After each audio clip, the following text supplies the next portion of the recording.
Salut à tous.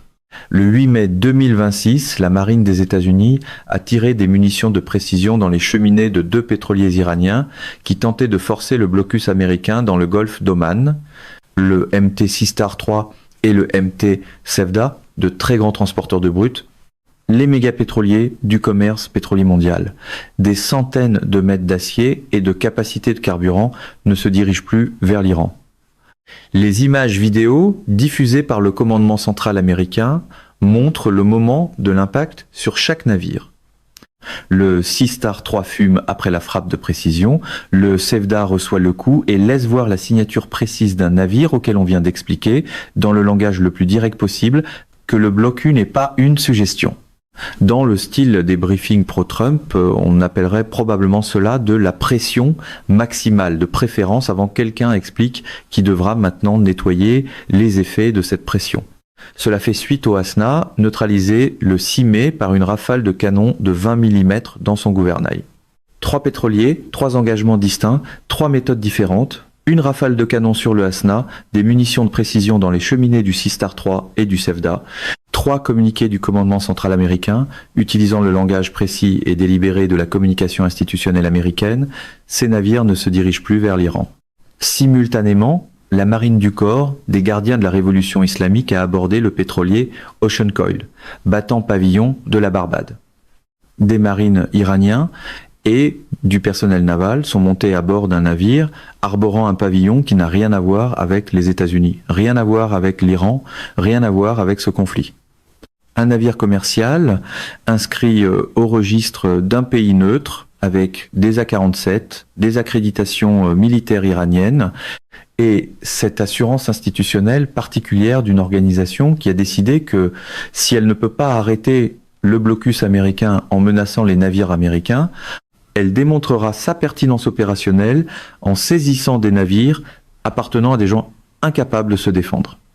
L'Ocean Coil a été redirigé vers la côte sud de l'Iran. Des affrontements navals dispersés entre des unités de la marine iranienne et des unités de la marine américaine se poursuivent depuis au moins 1 heure. Des explosions terrestres sont signalées dans la province de Hormozgan.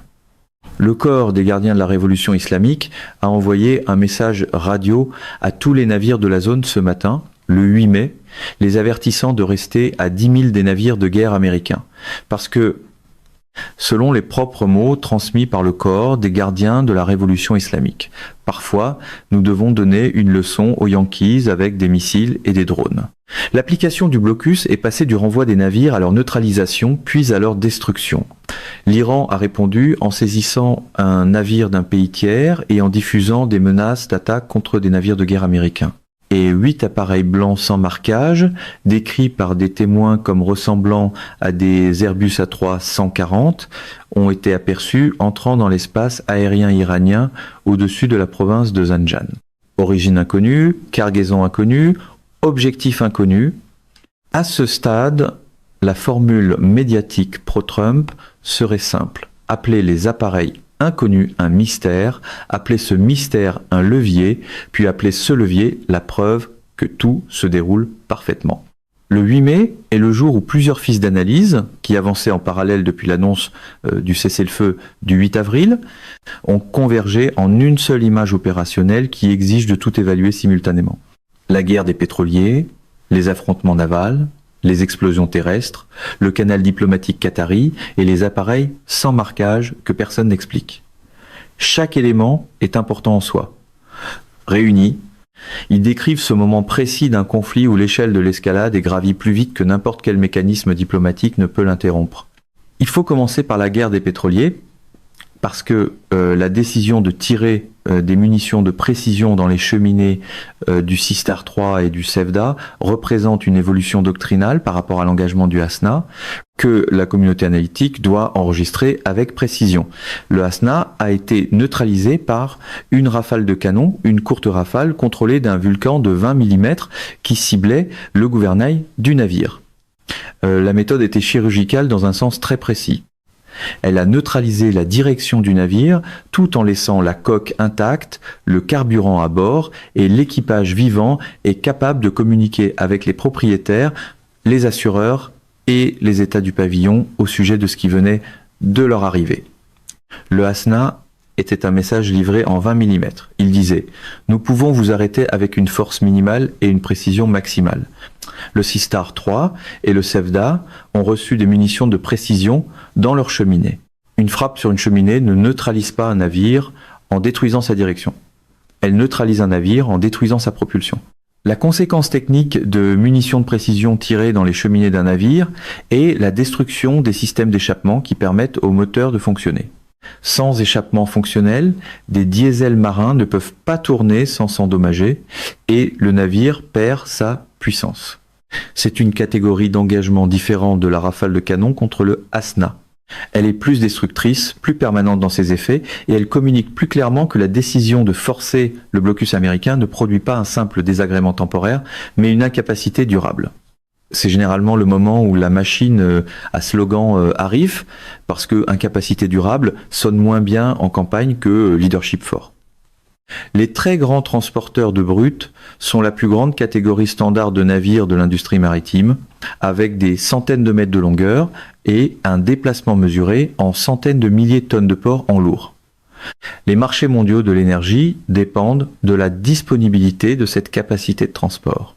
Le nombre de ces navires disponibles à un moment donné pour transporter du pétrole depuis les régions de production vers les régions de raffinage détermine le coût du transport du pétrole et contribue donc au prix auquel le pétrole est acheté. Détruire la capacité opérationnelle de 2 très grands transporteurs de brut en une seule journée au moyen de frappe de précision n'est pas une mesure marginale d'application du blocus. C'est une déclaration sur ce que le blocus signifie pour chaque opérateur maritime dans le monde qui calcule si le bénéfice financier du transport du brut iranien à travers le blocus dépasse le risque opérationnel de tenter le passage. Le calcul du risque a maintenant reçu une réponse empirique. 3 navires ont tenté le passage en 3 jours. Aucun ne se dirige actuellement vers l'Iran. Le Seastar 3 fume dans le golfe d'Oman. Le Sevda vient d'encaisser une frappe de précision. Le ASNA dérive sans gouvernail. Le communiqué du commandement central américain est factuel et complet. Les 3 navires ne se dirigent plus vers l'Iran. L'application du blocus est démontrable, visible et, avec les images vidéo, efficace. Chaque compagnie maritime de la planète dont l'équipe de direction regarde les images du commandement central américain montrant la cheminée fumante du Seastar 3 et maintenant en train de refaire le même calcul que le capitaine du Seastar 3 n'a pas su faire correctement. Le résultat mathématique d'une tentative de forcer le blocus américain est maintenant documenté en vidéo et publié publiquement par l'armée qui l'applique. Dans le style de communication pro-Trump, une preuve vidéo n'est pas simplement une preuve, c'est la scène d'ouverture d'une conférence de presse qui connaît déjà l'adjectif avant de connaître la conséquence. L'abordage de l'Ocean Coil est maintenant la décision opérationnelle iranienne précise qui, placée dans le contexte de 3 pétroliers neutralisés et d'affrontements navals en cours, révèle le plus clairement la posture stratégique actuelle et la logique institutionnelle du corps des gardiens de la révolution islamique. L'Ocean Coil bat pavillon de la Barbade. La Barbade n'a aucune implication dans ce conflit, aucune présence militaire dans la région, aucune position sur le blocus américain, aucun différend avec l'Iran. L'Ocean Coil est un pétrolier commercial opérant sous un registre choisi par ses propriétaires pour des raisons commerciales, immatriculation maritime, assurance, conformité réglementaire, comme les navires commerciaux choisissent leur pavillon partout dans le monde. Les marines navales du corps des gardiens de la révolution islamique l'ont abordé avec des AK-47 et l'autorité militaire iranienne, puis l'ont redirigé vers la côte sud de l'Iran. Ce n'est pas une opération stratégique, c'est de la piraterie. Le secrétaire d'État l'a décrit explicitement en ces termes. Le profil opérationnel de personnel armé montant à bord d'un navire battant pavillon neutre et le redirigeant vers un port sous autorité militaire correspond au profil opérationnel de la piraterie en droit maritime. International, peu importe le nom que se donne l'institution qui mène l'opération ou les objectifs politiques qu'elle prétend servir par cette saisie. L'état du pavillon de l'Ocean Coil est la Barbade. La Barbade devra maintenant décider si elle dépose une protestation formelle, cherche une résolution diplomatique ou accepte la perte de l'un de ses navires enregistrés à la suite d'une saisie militaire iranienne. La Barbade est le 428 pays à voir ses intérêts maritimes directement touchés par les opérations du corps des gardiens de la révolution islamique dans ce conflit. Le message radio du corps des gardiens de la révolution islamique avertissant les navires de rester à 10 000 des bâtiments de guerre américains parce que, parfois, il faut donner une leçon aux Yankees avec des missiles et des drones et la communication opérationnelle précise d'une institution qui met en scène sa capacité de menace devant chaque opérateur maritime dans le détroit tout en démontrant l'écart entre la menace et son exécution qui caractérise sa posture opérationnelle tout au long de ce conflit.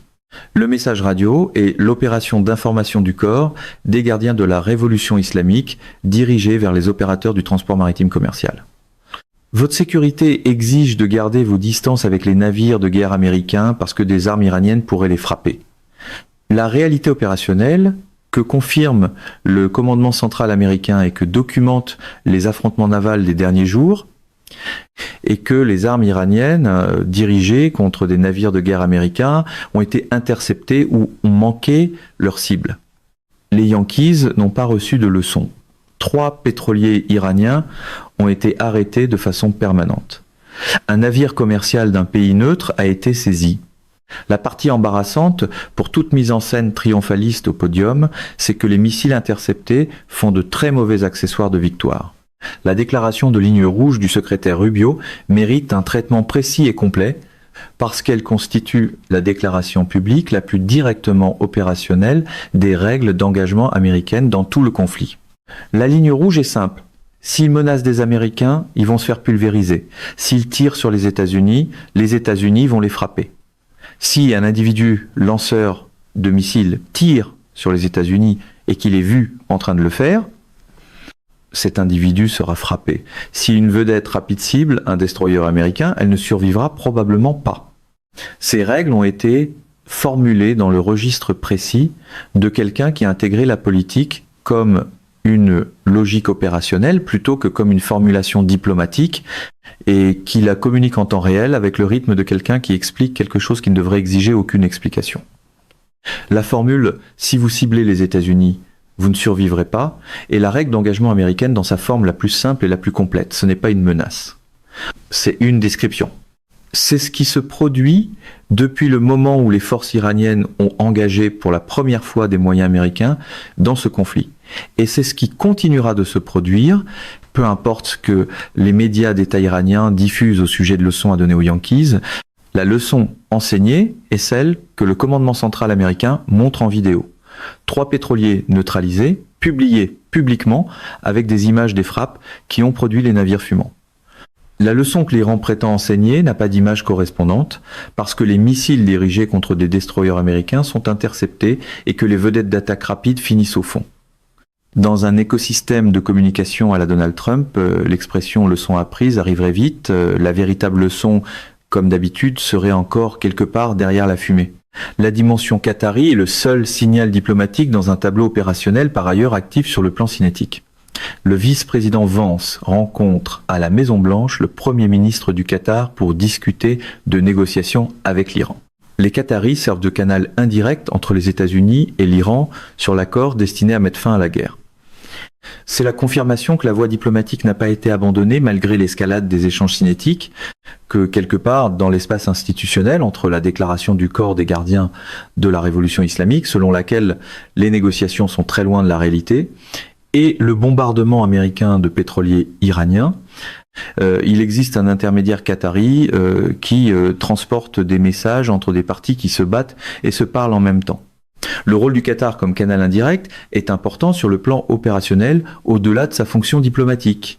Le Qatar accueille la base aérienne américaine Tal Udeid, l'une des installations militaires américaines les plus importantes au Moyen-Orient, qui abrite des milliers de militaires et d'importants moyens aériens. Le Qatar a maintenu sa relation avec les États-Unis comme avec l'Iran tout au long de ce conflit grâce à ce positionnement diplomatique précis que les petits États du Golfe, disposant de grandes recettes gazières, ont développé pendant des décennies en gérant des relations avec de puissants. voisins incompatibles. Le fait que Vance rencontre le Premier ministre du Qatar à la Maison-Blanche, pendant que le commandement central américain publie des images de pétroliers iraniens en flammes dans le golfe d'Oman, montre que l'administration gère l'escalade cinétique et le processus diplomatique comme deux voies parallèles plutôt que séquentielles. Combattre tout en parlant, parler tout en combattant, avec le canal qatari comme fil qui garde les deux voies connectées, même lorsque le rythme opérationnel de la voie militaire s'accélère.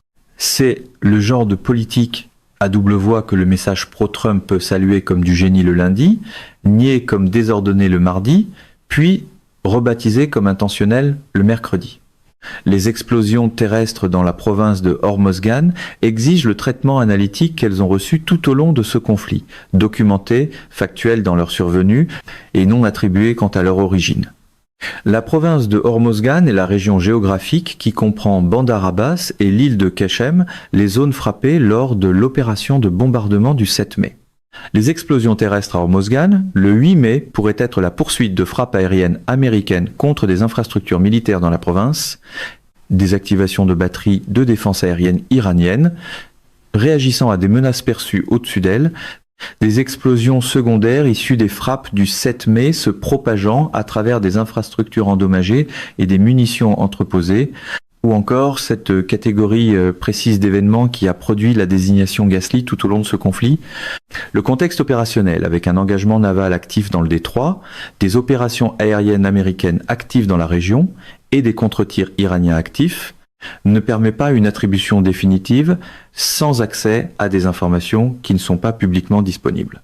Mais la précision géographique compte. La province de Hormozgan est l'endroit où se trouvent les infrastructures militaires critiques du détroit. C'est là que sont concentrées les installations de commandement naval du corps, des gardiens de la révolution islamique, les batteries de missiles côtiers, les infrastructures de pose de mines et les bases de vedettes d'attaque rapide. Toute opération militaire américaine conçue pour réduire la capacité de l'Iran à menacer la navigation dans le détroit concentre inévitablement son énergie opérationnelle sur Hormozgan. Les explosions du 8 mai dans cette province, simultanées aux affrontements navals et aux frappes contre les pétroliers, sont compatibles avec le schéma opérationnel d'une campagne soutenue contre les infrastructures de menaces maritimes, plutôt qu'avec une frappe punitive isolée. Les 8 appareils blancs sans marquage au-dessus de la province de Zanjan constituent le mystère analytique du 8 mai. Des témoins ont compté au moins 8 appareils correspondant au profil visuel d'Airbus A3-140, de gros porteurs commerciaux quadrimoteurs entrant dans l'espace aérien iranien, sans marquage commerciaux standard, ni drapeaux nationaux visibles depuis le sol. L'A340, comme référence visuelle, est significatif. C'est un grand appareil capable de transporter une cargaison importante ou un nombre substantiel de passagers avec une autonomie qui rend les opérations transocéaniques possibles sans ravitaillement. 8 d'un coup.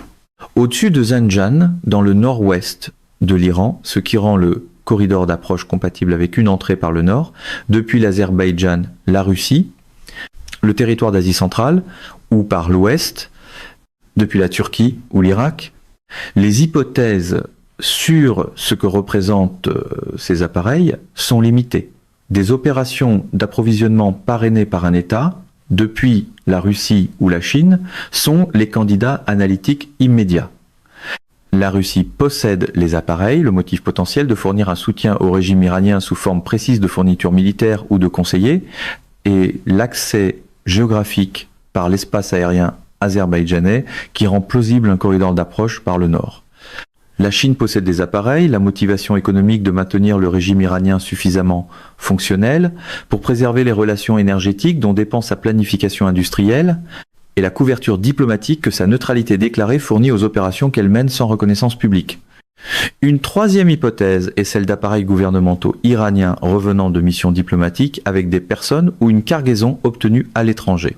La mission Arakchi-Pékin a produit un ministre des Affaires étrangères et tout ce qu'il a rapporté, et les 8 appareils pourraient représenter un convoi diplomatique plus large, revenant avec tout un éventail de contenus, allant de conseillers techniques à des pièces de rechange, d'instruments financiers à des fournitures médicales, La quatrième hypothèse est quelque chose que personne ne veut dire directement. Ces 8 appareils seraient le mécanisme par lequel ce qui a été convenu entre Arakchi et Pékin, ou entre des responsables iraniens et leurs homologues russes, est en train d'être livré.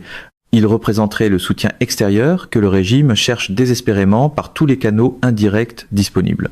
Le contenu de ces appareils armes, composants militaires, expertise technique, instruments financiers, tout ce qui pourrait modifier matériellement la capacité du régime iranien à soutenir sa résistance, représenterait l'intervention extérieure que l'analyse des opérations d'évacuation et des pivots énergétiques de la Russie et de la Chine suggérait pourtant ne pas devoir venir.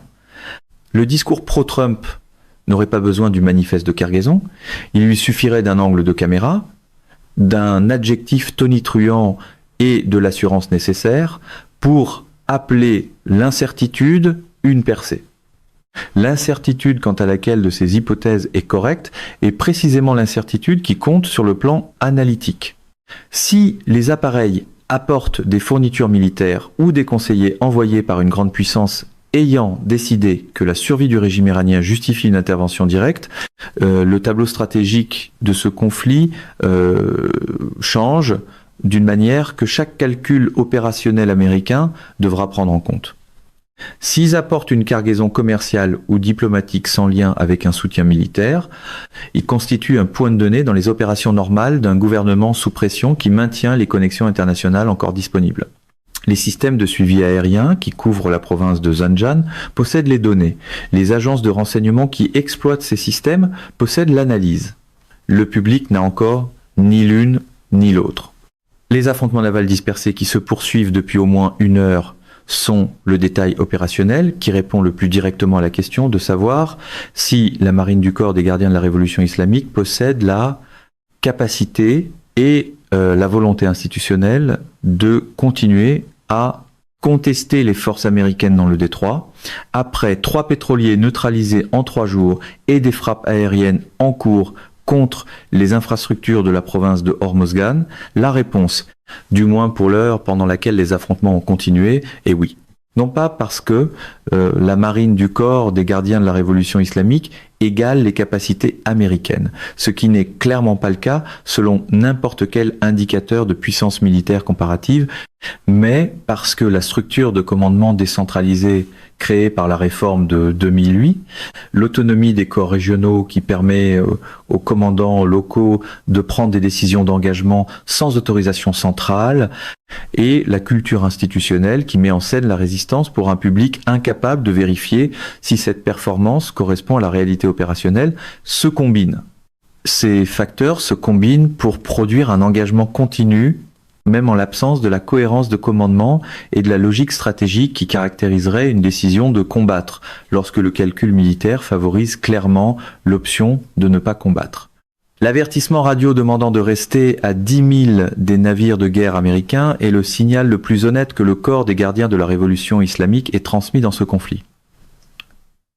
Ce n'est pas une diffusion de menaces, c'est un avis de sécurité. C'est le corps des gardiens de la révolution islamique qui dit à chaque navire commercial dans le détroit que ses propres opérations dans la zone créent un danger pour les passants. C'est pas la communication d'une institution qui croit gagner l'engagement qu'elle mène, c'est la communication d'une institution qui sait que ses armes ratent, qui sait que ses attaques provoquent des tirs de riposte américains, qui sait que la zone autour des navires de guerre américains est dangereuse et qui veut que le trafic commercial qu'elle prétend protéger de l'ingérence américaine reste assez loin pour ne pas être pris dans l'échange lorsque le corps des gardiens de la révolution islamique tirera de nouveau. Restez à 10 000 pour votre sécurité. Sécurité contre qui ? Contre les propres armes du corps des gardiens de la révolution islamique qui sont interceptées et tombent dans l'eau autour des navires américains qu'elles visaient. C'est le genre de message de sécurité que même le slogan le plus soigné de paix par la force a du mal à rendre élégant. La déclaration de ligne rouge de Rubio mérite encore un traitement analytique. La phrase précise « Si vous ciblez un destroyer américain avec une vedette rapide, vous ne survivrez probablement pas » compte parce que le mot probablement fait un travail intéressant. Ce n'est pas la certitude absolue d'un système mécanique. résultat garanti par simple pression d'un bouton. C'est l'évaluation professionnelle de quelqu'un qui comprend que les résultats des engagements cinétiques sont probabilistes plutôt que certains, mais que les probabilités sont tellement orientées vers un seul résultat que probablement est la caractérisation honnête plutôt que définitivement, tout en étant opérationnellement équivalente à définitivement pour quiconque décide s'il doit cibler un destroyer américain avec une vedette rapide. Les opérateurs du corps des gardiens de la révolution islamique qui l'ont fait fournissent les données empiriques de cette estimation de probabilité. 7 vedettes d'attaque rapide, aucune de retour. La probabilité est empiriquement confirmée comme approchant la certitude. Les plus de 50 navires dirigés par le commandement central américain constituent le bilan économique cumulatif de l'application physique du blocus. Plus de 50 rencontres distinctes au cours desquelles un navire a atteint la ligne de blocus et a été renvoyé par l'autorité navale américaine. Plus de 50 paires de revenus pour les ports iraniens, plus de 50 points de données pour chaque compagnie maritime, chaque assureur, chaque état du pavillon et chaque capitaine de l'industrie maritime mondiale au sujet de ce que la réalité opérationnelle du blocus américain signifie pour leurs calculs commerciaux. Et maintenant, 3 points de données. Le ASNA, le Seastar 3, le SEFDA, qui sont d'une nature différente des plus de 50 demi-tours. Les demi-tours disaient que le blocus existe. Les pétroliers neutralisés disent que le blocus entraîne des conséquences qui ne se négocient pas. Les cheminées fumantes et le gouvernail détruit sont la preuve visuelle que l'application du blocus est passée de la persuasion à la contrainte. Rien ne perce un argumentaire plus vite qu'un navire qui ne peut plus bouger. La guerre des pétroliers que l'Iran a annoncée par la saisie de l'Ocean Coil est la réponse du corps des gardiens de la révolution islamique à l'asymétrie qu'il ne peut pas résoudre militairement. Si les navires de guerre américains sont intouchables, si les avions embarqués américains détruisent les pétroliers qui tentent d'amener du pétrole iranien vers des ports iraniens, si le blocus produit les pertes de $50 par jour, le débordement des capacités de stockage, les défauts de paiement des salaires et la détérioration institutionnelle que documente l'analyse économique, alors le seul instrument restant à l'Iran pour imposer des coûts au système maritime mondial sans engager directement la puissance militaire américaine est la saisie de navires commerciaux appartenant à des parties neutres. Le pavillon barbadien de l'Ocean Coil ne le protège pas contre des marines iraniens armés d'A-47. Il est vulnérable exactement au type de piraterie asymétrique que le corps des gardiens de la révolution islamique pratique dans le détroit depuis des années et que le secrétaire a décrit comme une conduite criminelle que les Nations Unies devraient condamner. Mais la saisie de l'Ocean Coil révèle aussi les limites opérationnelles de la capacité actuelle du corps des gardiens de la révolution islamique. Il a saisi un pétrolier commercial appartenant à une partie neutre. Il n'a pas réussi à menacer efficacement des navires de guerre américains ou leur cargaison. L'échelle d'escalade dont dispose l'Iran, des menaces radio aux essaims de vedettes, des lancements de missiles côtiers aux saisies de navires neutres, ne comporte à son sommet rien qui change l'asymétrie militaire fondamentale. Le corps des gardiens de la révolution islamique peut imposer des coûts à la navigation neutre. Il ne peut pas imposer de coûts aux moyens militaires américains. Et la réponse américaine aux coûts iraniens imposés à la navigation neutre est l'escalade continue de l'application du blocus contre le transport maritime iranien qui fournit le sang économique dont dépend le régime. Le manuel pro-Trump appellerait cela de la clarté. La question plus difficile est de savoir si la clarté peut encore trouver une bretelle de sortie une fois qu'elle est devenue une performance. Le canal indirect qatari, qui fonctionne simultanément avec toute cette activité cinétique, et le signal institutionnel que ni l'un ni l'autre camp n'a complètement fermé la porte à une issue négociée, que le Premier ministre du Qatar est à Washington pour une raison, que Vance le rencontre pour une raison, et que cette raison est le travail diplomatique précis consistant à trouver la formulation capable de faire passer le « d'une manière ou d'une autre » que le secrétaire répète à l'accord signé précis qui arrête les bombardements et rouvre le détroit. La question est de savoir si le canal qatari peut produire cette formulation dans la fenêtre précise qui s'étend d'ici au moment où les dynamiques d'escalade produiront un résultat rendant un règlement négocié impossible. C'est la question sur laquelle tout le reste de ce qui se produit dans le détroit le 8 mai exerce une pression. Les 8 appareils sans marquage au-dessus de Zanjan sont la variable imprévisible. Non pas parce que leur présence est nécessairement décisive dans un sens ou dans l'autre, mais parce que ce qu'ils transportent, armes, conseillers, systèmes techniques, instruments financiers ou cargaisons diplomatiques, déterminera si l'évaluation que le régime iranien fait de sa propre résilience est révisée à la hausse par un soutien extérieur, ou si l'isolement que les opérations d'évacuation et les pivots énergétiques de la Russie et de la Chine ont produit est complet. Si ces appareils représentent un véritable soutien militaire ou technique extérieur venant d'une grande puissance, le calcul change. S'ils représentent les derniers vols de courrier diplomatique d'un régime isolé sur la scène internationale, essayant de maintenir ensemble ses relations restantes, le calcul demeure celui que décrivent les données du blocus, les défauts de paiement des salaires, la crise du stockage et les 3 pétroliers neutralisés. Les images du commandement central américain ne sont pas ambiguës. Le Sea Star 3 fume. Le SEFDA a encaissé la frappe de précision. La vidéo est publiée. Le langage est exact. Ces navires ne se dirigent plus vers l'Iran et le message radio du corps des gardiens de la révolution islamique dit à chaque navire dans le détroit de rester à 10 000 des navires de guerre américains pour sa sécurité, non pas parce que les navires de guerre américains sont dangereux pour les parties neutres, ils ne le sont pas, mais parce que le corps des gardiens de la révolution islamique continue de leur tirer dessus et que ces armes continuent de tomber dans l'eau autour d'eux lorsqu'elles manquent leur cible, et que le danger collatéral de se trouver près d'un engagement du corps des gardiens de la révolution islamique est réel, même lorsque ces armes ne touchent pas ce qu'elles visent. Il est difficile de vendre un contrôle total, quand le Conseil officiel de sécurité revient essentiellement à dire « Veuillez vous éloigner des conséquences ».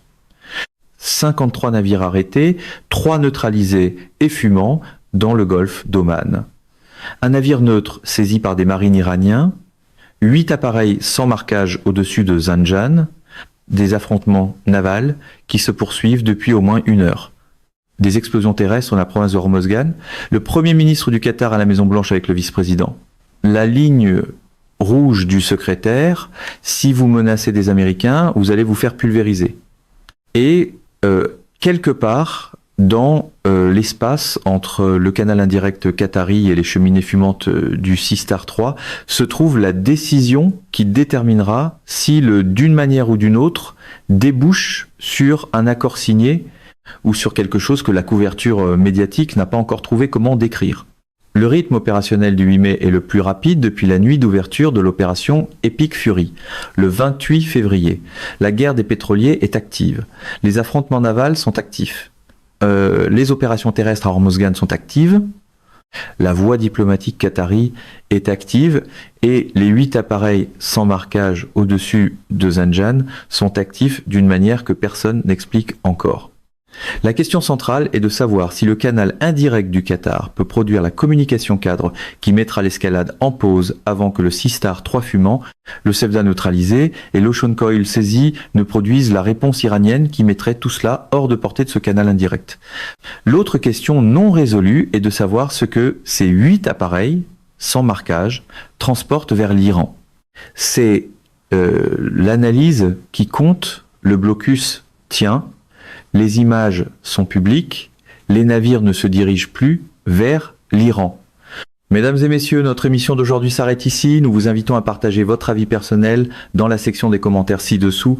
Pouvoir, vérité, vous salue et vous donne rendez-vous très bientôt.